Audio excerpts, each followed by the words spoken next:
Hello and welcome to this week's video. Not a wood turning video, but how I do my camera setup and control all the recording and the streaming. Quite a few of you have expressed an interest in this, and it really does bring out the inner geek in me. I've spent probably longer over the last few weeks tinkering with tech than whittling wood. Oh, bit of a lame bit of alliteration there. Lame bit of alliteration. Anyway, let's get on.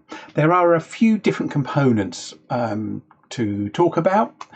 There's the camera setup and the microphone setup. There's the recording software that I use, which is called OBS. And then there is the control program I've got, which lets me switch between different cameras and scenes and sources, and that's called Touch Portal. So I'm going to go through each of those three areas. And if you're not into tech, there's no wood turning, so don't feel bad about clicking onto a different video now.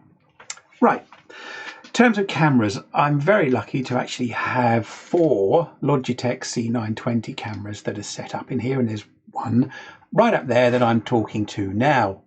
I've got a cheaper, older webcam, not nearly as good quality, which is actually just above the entrance door, which will give a shot of the whole workshop. The other cameras are positioned over here. I think you can see them all from where you are. There's one here, which I've called my face camera. So that's when I'm working at the lathe here and doing a live stream, and hopefully it's cut out on the 2 occasions that I've used it so far. But hopefully that will pick that up. Then there's an overhead camera up here, which you can also see. And then there's another camera here, which I call the Wivermat camera because it's on the Wivermat lathe. And they're connected to a gantry just out of shot up here. I've also got some spotlights up there, some LED spotlights, because video needs light. And I've actually been improving the light that I have in the workshop by having all of the bulbs that end now are daylight rated bulbs. Right, so all of that is going into a program called OBS, Open Broadcasting Software. I think that might be right. I'll put a link to it below, and I'll show you with a little bit of screen recording, I hope, how that's set up. It looks a little bit confusing and daunting to begin with, but once you get your head around the idea of scenes and sources, it's actually great fun. And then there's this little program, Touch Portal. I've got it running on an old phone, but for the live stream I use something a bit bigger, and I might for this video get something a little bit bigger. Bigger is better. At least that's what Phil Irons says. Sorry Phil, only joking. I mean, only joking. Right, let's move on to, I think, to the OBS part of the equation. So I'm going to show you what that looks like. But before we get onto the software, I should probably talk a little bit more about the hardware. So I've got, as I said, 5 cameras in here. They're all USB webcams, and all of them go into a tower PC. All of them need to have a USB extension cable as well.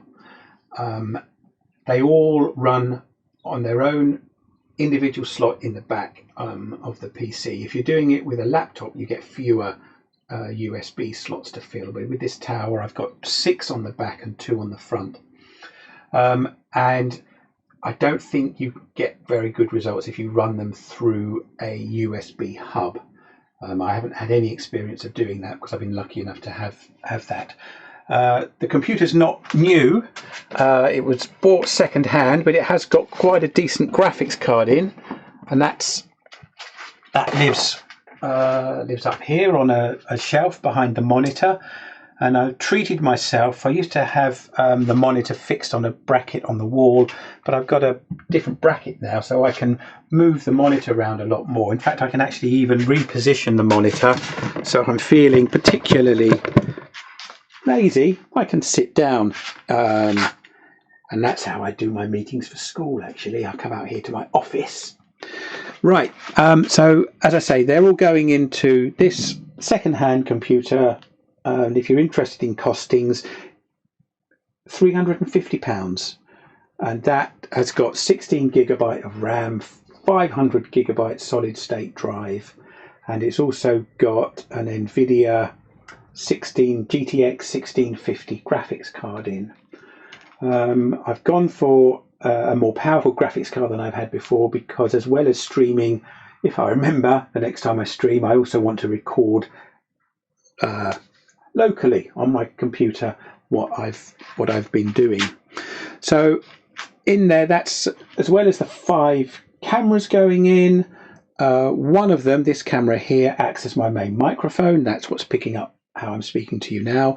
Plugged into the front, I've got a Bluetooth dongle for my head mic, which I don't use when I'm recording videos, but I use this when I'm doing the streams. And I'm hoping that the next stream I do will have better sound, because I've put some audio plugins in, and maybe we'll talk about those a bit as well with the software. So anything else hardware related? Wireless mouse and keyboard. Oh, hang on, let's put that back up. Wireless mouse and keyboard. And occasionally I have to hoover out the keyboard. It does get a bit dusty, but it seems to cope all right with a bit of dust. Managed to drop a magnet. There it goes. Right, so you can see how versatile this is, this monitor mount. Wrestle it back to a more useful position.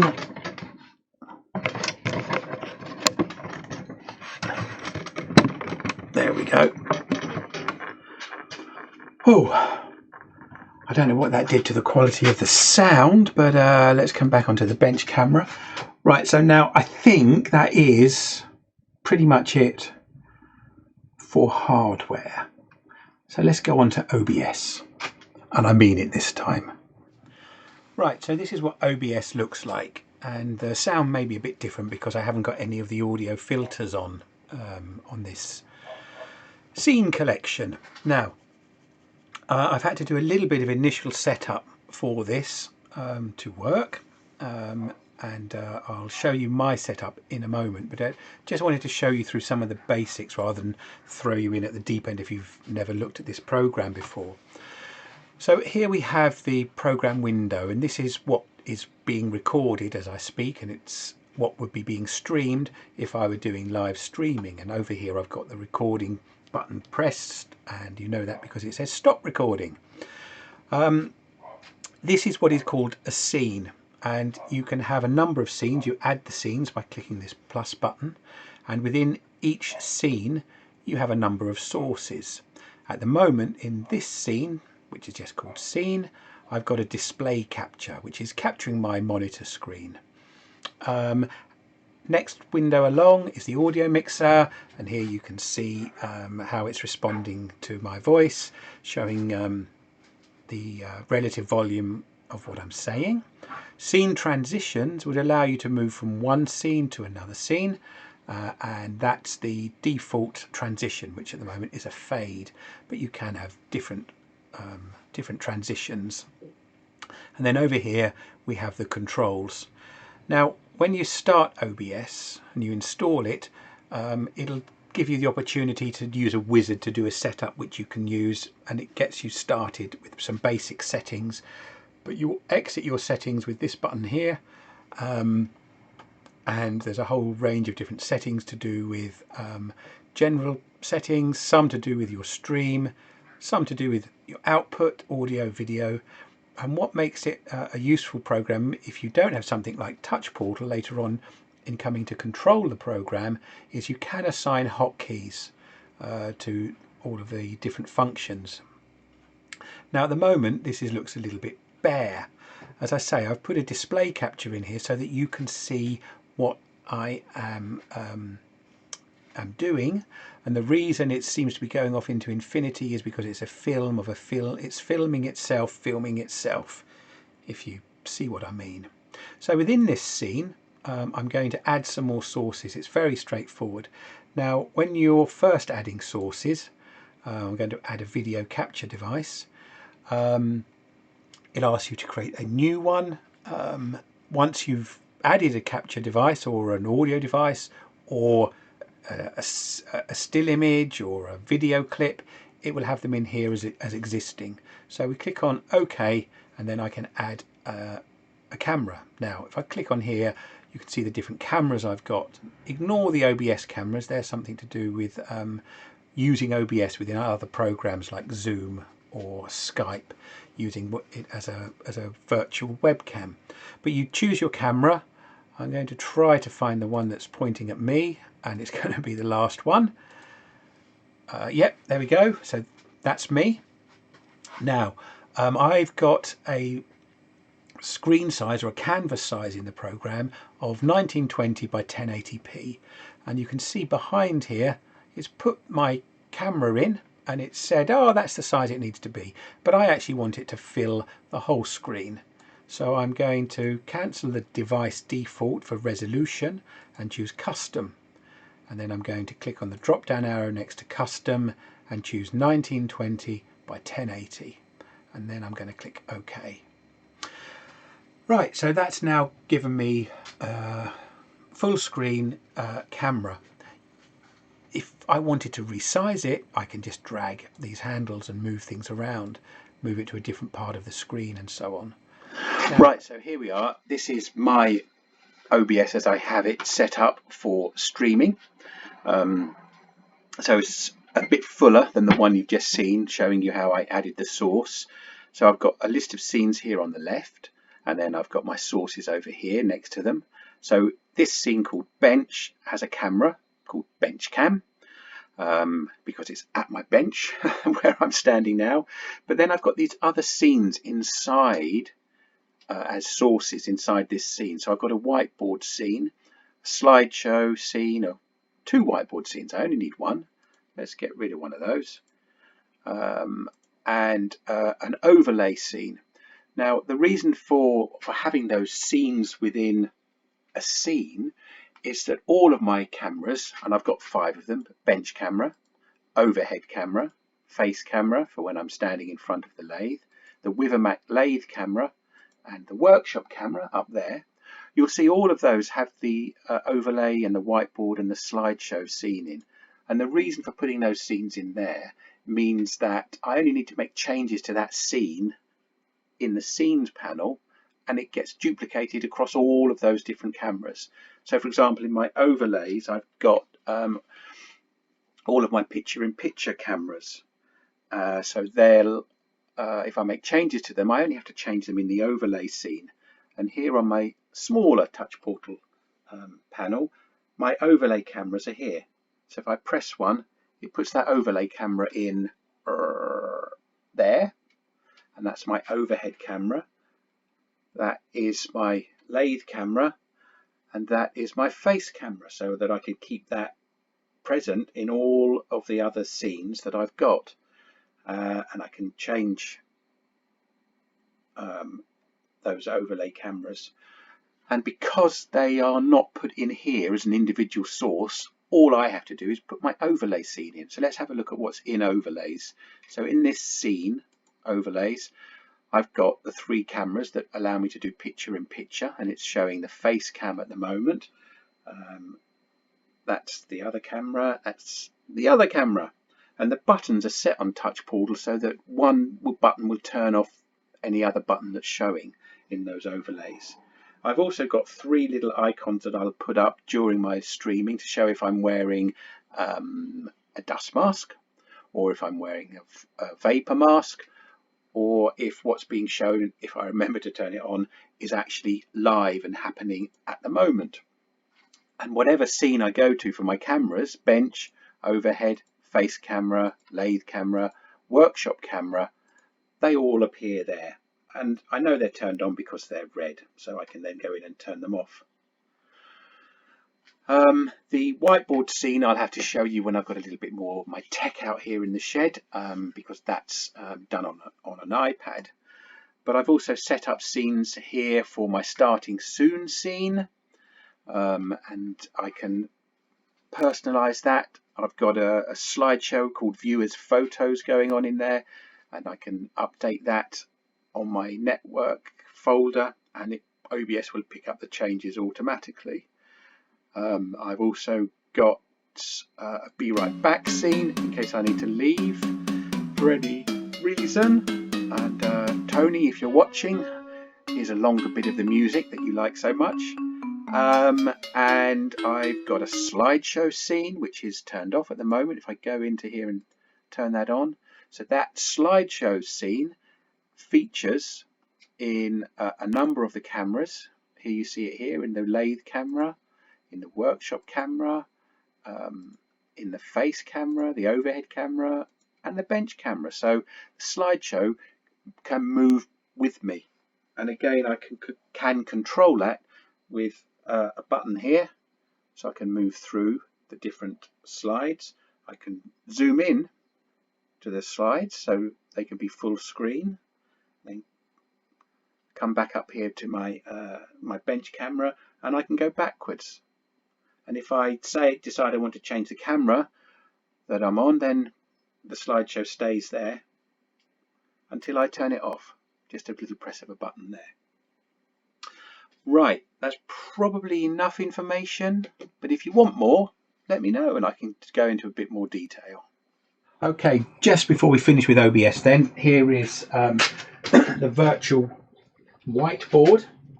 So over here on the iPad, I've got the iPad functioning as a second monitor to my main monitor, and I'm putting the OBS output onto here as a full screen preview, and that allows this screen, because it can be drawn on, to become a whiteboard.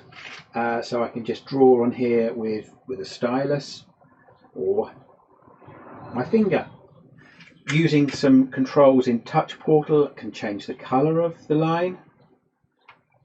I have to remember what color it is. It doesn't tell me what color it is. I haven't programmed my button with as much sophistication as that yet, but there are 6 colors that can be chosen, and various different size lines.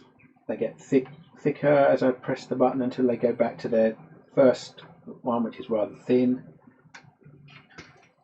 I can clear it, or if I've put a very complicated diagram up, so they're showing a foot, I can hide the board, and that means it's still there if I want to bring it back at any time. Show the board, and that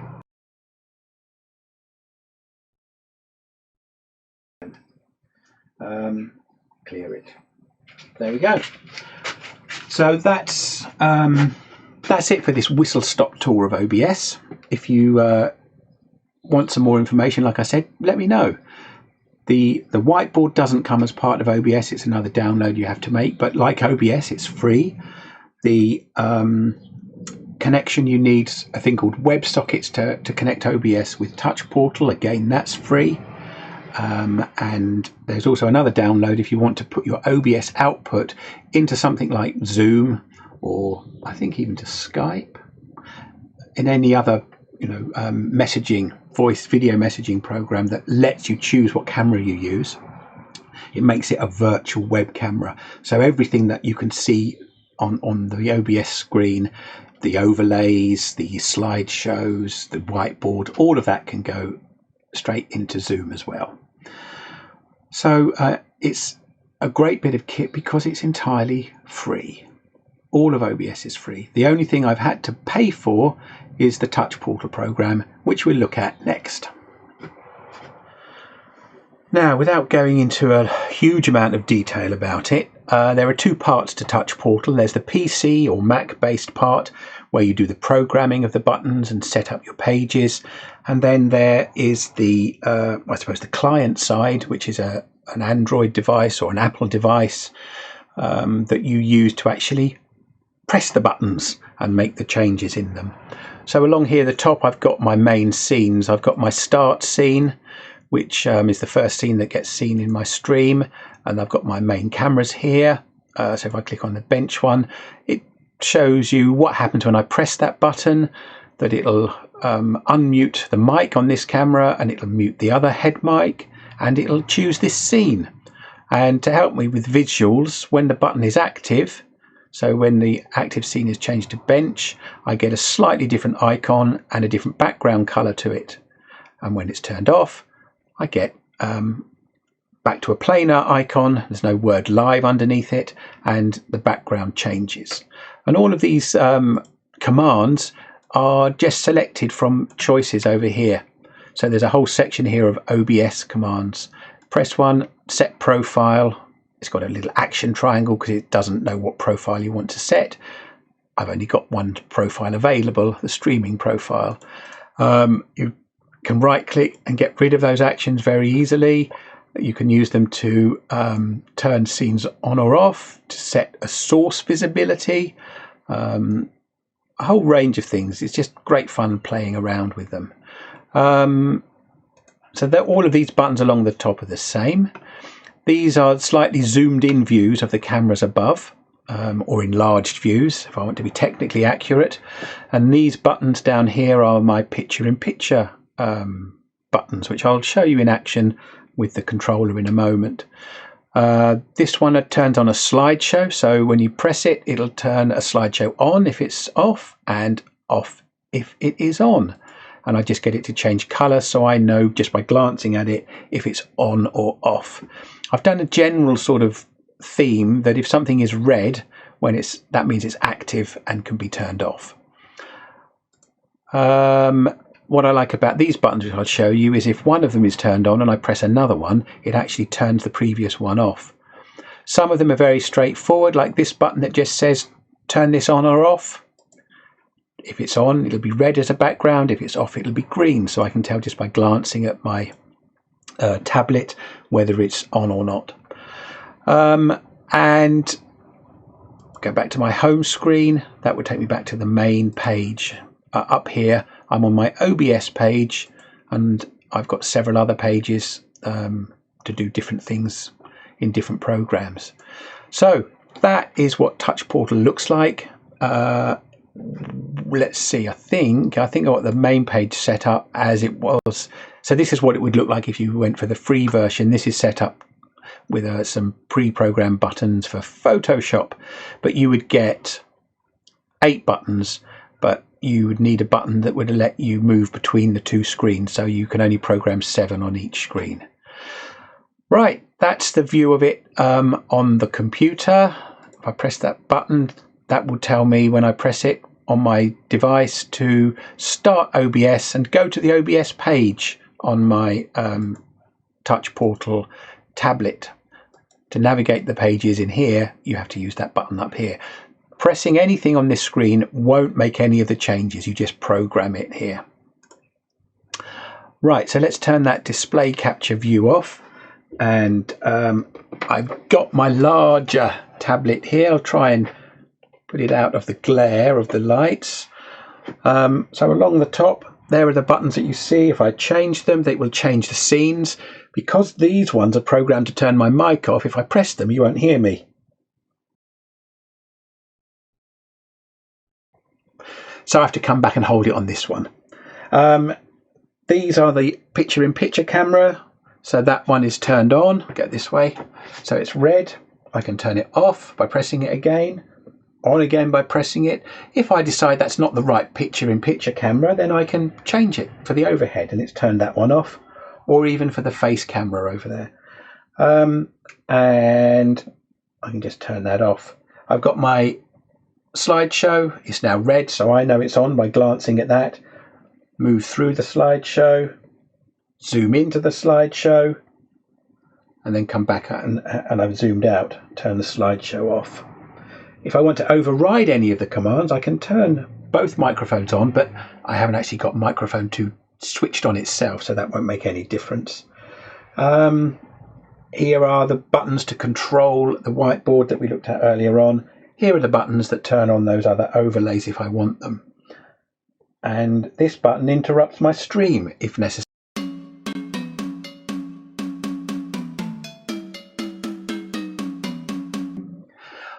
And we're back. It also mutes my microphones.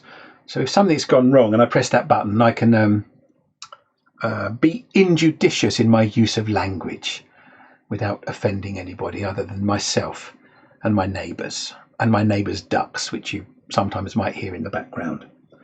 Right, I'm going to press this button in a moment, which is going to stop the recording, and that will be the end of this whistle-stop tour, even though it's probably half an hour long, of my streaming setup, the cameras that I use, the OBS software and the Touch Portal software.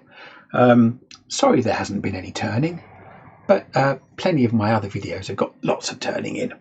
Until next time, thanks for watching.